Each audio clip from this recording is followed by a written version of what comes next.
अध्यक्ष महोदय, जैसा कि मुख्यमंत्री जी ने अभी बताया कि क्रिमिनल्स और ड्रग तस्करी करने वालों पर नकेल कसने के लिए और जो उन्होंने गलत तरीके से पैसा कमाकर संपत्तियां बनाई हैं, उनके ऊपर कार्रवाई की जा रही है। हम संबंधित विभाग को सारा डाटा देते हैं कि इतने केसेज हैं इसके खिलाफ और इतने वो हैं। टोटल 178 संपत्तियों पर बुलडोजर चला है सर, जिसमें से 72 रिलेटेड टू मादक पदार्थों से है। और मैं समझता हूं कि किसी भी कानून पसंद व्यक्ति को इस पर एतराज नहीं करना चाहिए, इसकी सराहना करनी चाहिए। आपके संज्ञान में भी अगर कोई होगा, आप हमें सूचना दें, हम कार्रवाई करेंगे। क्योंकि हम प्रदेश से ड्रग तस्करी, गुंडागर्दी, शराब माफियाज, हम इन सब पर नकेल लगाना चाहते हैं। और जब से हमने कार्रवाई करनी आरंभ की है सर, स्पीकर सर, मैं आपको बताना चाहूंगा कि हरियाणा में ठंड पड़ गई है, इनके हौसले टूटे हैं और हरियाणा छोड़ छोड़कर ये लोग भाग रहे हैं। और मैं संकोच नहीं करूंगा, अगर ऐसे और भी केस हमारे सामने आएंगे तो सरकार कार्रवाई करने में एक बार भी नहीं हिचकेगी, जरूर कार्रवाई करेगी। अगर जहां तो बदमाशी छोड़ दो और जहां हरियाणा छोड़ दो, हम किसी को भी अपने प्रदेश में ये गुंडागर्दी और बदमाशी नहीं करने देंगे। और उसके लिए हम और कानून भी ला रहे हैं। जल्दी हम विधानसभा में जहां ऑर्डिनेंस के माध्यम से हमने उसको सारा क्लियर कर दिया, हरकोका का, हम वो भी ला रहे हैं। क्योंकि हम चाहते हैं कि प्रदेश के लोग अमन और शांति से रहे। कोई भी देश या प्रदेश तभी तरक्की करता है अगर वहां पर अमन और शांति है। और अमन और शांति बनाने के लिए जो भी कदम उठाने पड़ेंगे वो हम उठाएंगे सर। एक मिनट बैठिए, पहले उनका क्वेश्चन है। हाँ सप्लीमेंट्री में पहले वो पूछेंगे।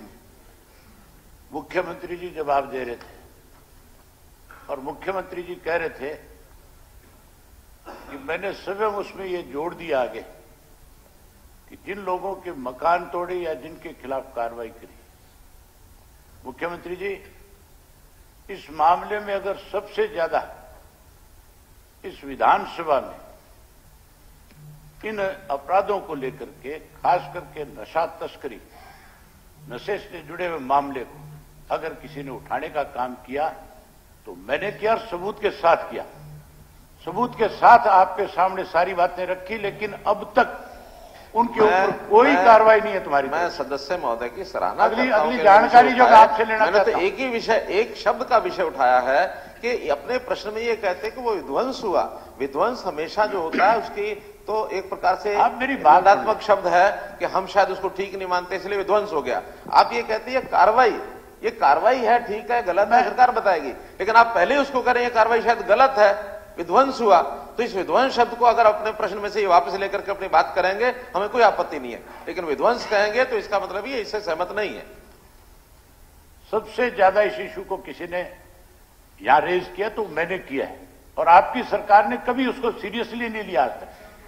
अगली सुन लो आप, मेरा जो इसमें क्वेश्चन है, जो चीज मैं आपसे जानना चाहता हूं मंत्री महोदय, केवल एक ही है कि नशा तस्करी के अंदर घर में एक व्यक्ति शामिल हो जाए, दो हो जाए, सामूहिक परिवार है और सामूहिक परिवार की संपत्ति है, क्या आप सामूहिक परिवार की संपत्ति को नष्ट कर दोगे? नहीं, सामूहिक को तोड़ दोगे? सोर्स ऑफ इनकम क्या है?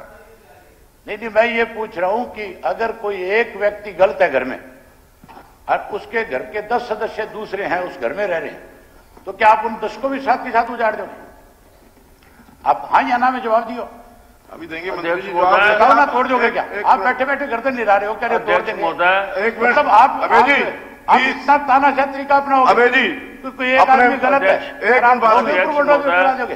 एक मिनट अबे जी, आप अपने वर्ड्स को ठीक तरीके से बोलिए। बिल्कुल ठीक बोल रहा हूं। नहीं, गलत नहीं, कोई गलत नहीं बोला है। नहीं गलत बोला आपने, एकदम सही बोला है। क्या बोला है कि गर्दन हिला रहे हैं? हाँ बिल्कुल, मेरे सामने बैठे बैठे हिला रहे हैं। नहीं, ऐसे नहीं। आप बिल्कुल कह रहे हैं, हाथ तोड़ देंगे क्या? आप सप्लीमेंट्री तोड़ देंगे क्या? सप्लीमेंट्री आप पूछिए। देखो, इसमें अभी आप निकाल के देख लो मुख्यमंत्री जी का जो आप कोई नहीं देख लेंगे, आप अपना मुख्यमंत्री का एक्शन क्या है वो देख लो ना आप। सप्लीमेंट्री पूछिए। अब मैं सप्लीमेंट्री पूछ रहा था, लेकिन मुख्यमंत्री का एक्शन जो था मैं वो बता रहा हूं कि मुख्यमंत्री कहते हैं कि एक गलत है तो नो ठीक है, तो नो को भी साथ रगड़ देंगे हम, उनको भी नहीं छोड़ेंगे। मैं जवाब देता हूं। देखिए, दोषी कौन है और उस दोष की भागीदारी कौन बाद में बनता है, ये कानून सम्मत बात है। एक व्यक्ति अवैध तरीके से कोई अपनी कमाई करता है, उस कमाई में 10 लोगों को शामिल करता है और उसके अंदर अगर कोई उसी कमाई के कारण से उसकी संपत्ति बनती है, उस दोष के कारण से अगर वो किसी और के नाम भी कर देता है, किसी की सहभागिता भी हो जाती है, तो बराबर के दोषी होंगे। और वो संपत्ति अगर उसकी कमाई से बनी हुई है, कानून सिद्ध बात है, उसको तोड़ने में फिर 10 लोगों का और भी साथ होगा, हमें कोई ऐतराज नहीं है, कोई उसमें आपत्ति नहीं है।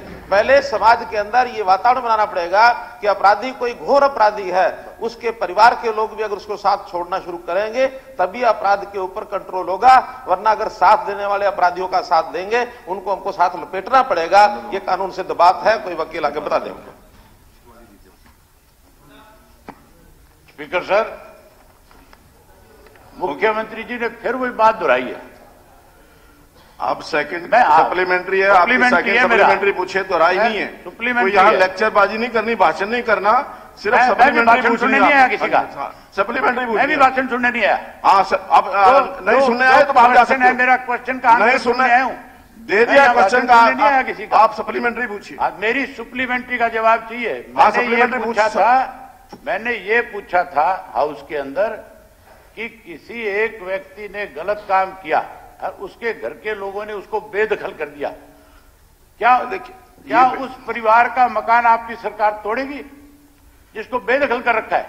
क्या उसका मकान भी आप जाकर के तोड़ दोगे? देखिए, अगर ऐसी कोई घटना आपके पास है, सरकार के ध्यान में लाइए आप। ये मेरा काम नहीं है, सरकार का काम है। हाँ, तो सरकार जो कर रही है, उन्होंने कहा कि हम ठीक कर रहे हैं। सरकार ने जवाब दे दिया आपको, किसी की बात सुन नहीं रहे हो, सरकार ने आपको जवाब दे दिया। सरकार की कमी है। ठीक है, ऐसे बहुत सी शिकायतें हैं जिनके ऊपर लोगों के बने बनाए मकान, जिनका उस तस्करी से कोई संबंध नहीं है, कोई डिटेल है तो आप तोड़ दिए गए। कोई आपके पास डिटेल है क्या? मैं आपको एक चीज, कोई आपके पास डिटेल? अबे जी, आप मेरी बात तो सुन ले। कोई डिटेल है क्या? डिटेल ही बता रहा हूँ। हाँ बताओ, डिटेल दे दो। आप अपने आप लिख करके से पूछे। मैंने आपके एसपी सरसा के पास गंगा घाट के एक आदमी के मकान को तोड़ने का नोटिस दे दिया। मेरे पास पूरे गांव के लोग इकट्ठे होकर के आए, उन्होंने आकर के कहा कि ये मकान जिस आदमी का है, ये आदमी आज तक कभी इसके खिलाफ कोई एफआईआर नहीं है, कभी ये नशे के मामले में सम्मिलित नहीं है, मेरे पड़ोस का गांव है। मैंने एसपी को टेलीफोन करके ये बात कही कि एसपी साहब, आप पहले इसकी जानकारी ले लें, फिर ये नोटिस जो है इस पर कार्रवाई करें। एसपी ने बाकायदा तौर पे उस नोटिस के ऊपर पता कराया। मैंने जो व्यक्ति जिसका मकान था, मैंने उसको कहा, भाई कोई तेरा मकान का सबूत तेरे पास है? वो कहने लगा, मेरे पास मेरी फर्द है, इसकी जो है गिरदावरी है। तो मैं बोले, कागज लेकर के तू एसपी के पास चला जा और जाकर के एसपी को दिखा दे। पूरी पंचायत जाकर के एसपी को सारे कागजात ले जाकर के दिखा करके आई। उसके बावजूद जो है उसका मकान तोड़ दिया गया। केवल प्रशासन के दबाव में नहीं, ये दबाव जो है आपके ऊपर के जो मंत्री बैठे उनके दबाव की वजह से तोड़ दिया बेचारे का। देखिए, अगर चाह रहा था कोई आपके पास ऐसा, एक मिनट जरा, आप कोई अगर आपके पास ये थोड़े है कि आप मंत्री का अगर बैठे हो, एक मिनट सुनिए, आप सरकार के अंदर बैठे हो, आप अपनी नॉट टू बी रिकॉर्डेड